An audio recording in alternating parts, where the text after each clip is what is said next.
दोस्तों अभी अभी तो मुसीबत खत्म हुई थी कि जंतर मंतर पर बेतहाशा छात्रों की भीड़ उमड़ी, विरोध में नारे लगे, विरोध प्रदर्शन दबाने के लिए पुलिस को पूरी छूट दे दी गई, बर्बरता की सारी हदें पार की गई। ये तमाम चीजें हुई और आखिरकार क्या हुआ? वही हुआ जो होना चाहिए था। शुरुआत में हो जाता तो अच्छा है। अब एक बार फिर से वही आंदोलन होने जा रहा है। जी हां, दरअसल सरकार की जो मंशा रही है वो मंशा थी ही यही क्या कि प्रदर्शन आंदोलन खत्म और उसके बाद एक एक प्रदर्शनकारी को देख लिया जाएगा।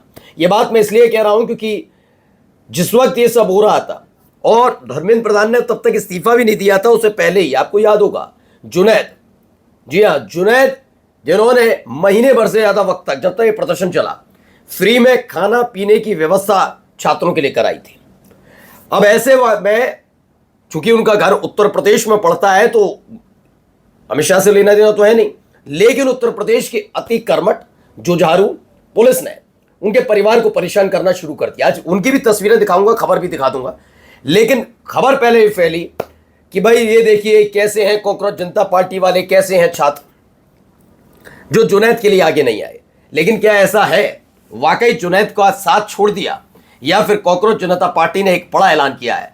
क्या कुछ होने जा रहा है? सरगर्मियां तेज हैं, हालत खराब है, क्या क्या है दिखाते हैं। नमस्कार, मैं हूं प्रज्वल गौतम और आप देख रहे हैं टाइम्स एक्सप्रेस। ये देखिए पहले खबर निकलकर सामने आई, क्या कह रहे हैं जरा इनको पहले सुनिए। जुनैद ने क्या कहा? मुझे 24 की रात में कुत्ते ने काट लिया था, लगभग को 10-50 या 55 के आसपास, और मैं वहीं पे था प्रोटेस्ट साइट पे, कुत्ते ने काट लिया। तो मेरे एक साथी थे, मैं उसको लेकर RML हॉस्पिटल पहुंचा। तो लगभग 12 या 12:10 के आसपास हम गेट से बाहर निकले और उसके बाद हम ऑटो किया वापस आने के लिए। तो 50-60 मीटर की दूरी पर जैसे ही हम चले तो कुछ लोग एक ने आगे गाड़ी लगा दी। पहले हम समझे कोई असामाजिक तत्व हमें मारना चाहते हैं, तो वो बोलिए कि घबराइए मत, हम दिल्ली पुलिस से हैं। मैंने कहा भाई अपना कार्ड दिखा दो, थोड़ी संतुष्टि हो जाएगी। उन्होंने दिखा दिया, भाई ने कहा हाँ ठीक है। उन्होंने हमें मारा पीटा कुछ नहीं, सिर्फ आँखों से पट्टी बांध दी और नीचे की तरफ हमें कर दिया और कहीं पता नहीं कहाँ कौन से स्थान पर हमें ले गए। पूरी रात हमें वहाँ पर रखा गया कि हम सिर्फ 10 मिनट में छोड़ देंगे, हमारे कोई अफसर आएंगे और उनको संतोषजनक अगर उत्तर आप दे देते हैं तो आपको छोड़ देंगे, वरना तो फिर देखते हैं आगे क्या होता है। वहीं हम पूरी रात रहे, अफसर नहीं आए रात भर। उसके बाद सुबह को 10-11 साढ़े 11 के आसपास उनके साहब आए, उन्होंने हमसे बातचीत की, बहुत सारे सवाल किए कि फंडिंग कहाँ से आती है और क्या काम करते हो, क्यों इतना खाना कैसे बांट रहे हो। हमने कहा सब मिलजुल कर करते हैं, कोई स्विगी से जोमेटो से ये सब ऑर्डर करता है, कोई 10-20-50 पैकेट लोग खाना लाता है, कोई पानी लाता है, इस तरह से मिलजुल कर हम तो सिर्फ मैनेज कर रहे हैं, हम अपने तो हम तो कुछ नहीं कर रहे। अनु के अच्छा, फिर वो हमारे उत्तरों से संतुष्ट हो गए तो उन्होंने बोला कि इनको छोड़ दो। तो हमें गाड़ी में बिठाया, 5-6 घंटे तक हम गाड़ी में चलते रहे। उसके पश्चात जो है हम लगातार चलते रहे तो हमें उतारा गया जहाँ पर आंखों से पट्टी बनी थी। हम उनको देख नहीं पाए, ना पहचान पाएंगे, ना नाम पता है, क्योंकि हम उनको देख ही नहीं पाए। तो उसके बाद हमने किसी से पूछा जहाँ उतारा कि ये कौन सी जगह है, तो उन्होंने बताया कि उत्तराखंड मसूरी है। अब मसला यह है कि जंतर मंतर पर खाना बांटने वाले जुनैद सुप्रीम कोर्ट पहुंचे हैं। दिल्ली पुलिस पर खुद को उठाकर मसूरी यानी उत्तराखंड में छोड़ने का आरोप लगाया, जबकि यूपी की गाजियाबाद और मेरठ पुलिस पर जुनैद की फैमिली को परेशान करने का आरोप है। जुनैद की मांग है कि पुलिस पर एक्शन हो, फैमिली पर कार्रवाई रोकी जाए। ये हो सकता था कि शुरुआत में ऐसा लगता, लेकिन जरा इनके पिता को भी सुनिए। इनके पिता ने खुद बताया कि हाँ कुछ ऐसे ही हालात बने हुए थे, जरा सुनिए इनके पिता का क्या कहना है। मेरा नाम मुस्तफ़ा है, मेरे पिता का नाम इंतजार है, मैं नाहल का रहने वाला हूँ। मेरा लड़का दिल्ली प्रोटेक्ट से है और मुझे थाने पूछताछ के लिए बुलाया गया था। पूछताछ कर करके फिर मुझे भेज दिया गया। मैं अपने घर आ गया हूँ। तो मेरा नाम मुस्तफ़ा है, मेरे पिता का नाम इंतजार है, यानी इनका मुस्तफ़ा। मैं नाहर का रहने वाला हूँ, मेरा बेटा जुनैद दिल्ली प्रोटेस्ट में गया हुआ है, मुझे थाने पूछताछ के लिए बुलाया गया था। क्यों बुलाया?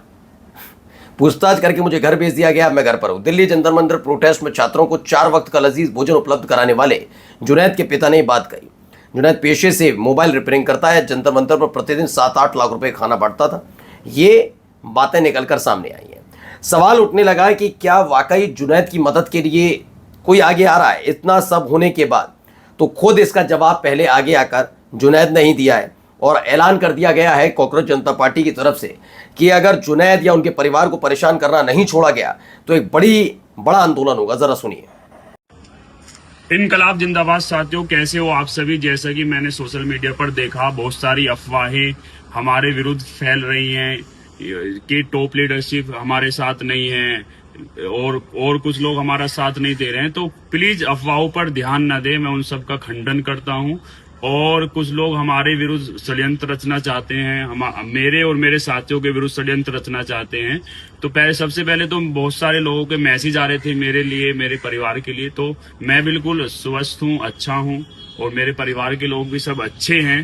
तो सबकी प्रार्थनाएं मेरे साथ हैं। तो प्लीज प्लीज प्लीज अफवाहों पर ध्यान ना दें।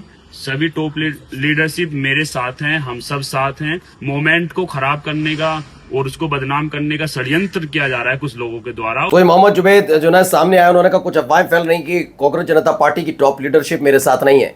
ऐसी अफवाहों पर ध्यान न दें, टॉप लीडरशिप मेरे साथ है। जंतर मंतर पर खाना बांटने वाले जुनैद ने यह कहा है। पिछले कुछ दिनों से इसी तरह का माहौल बनाया जा रहा था।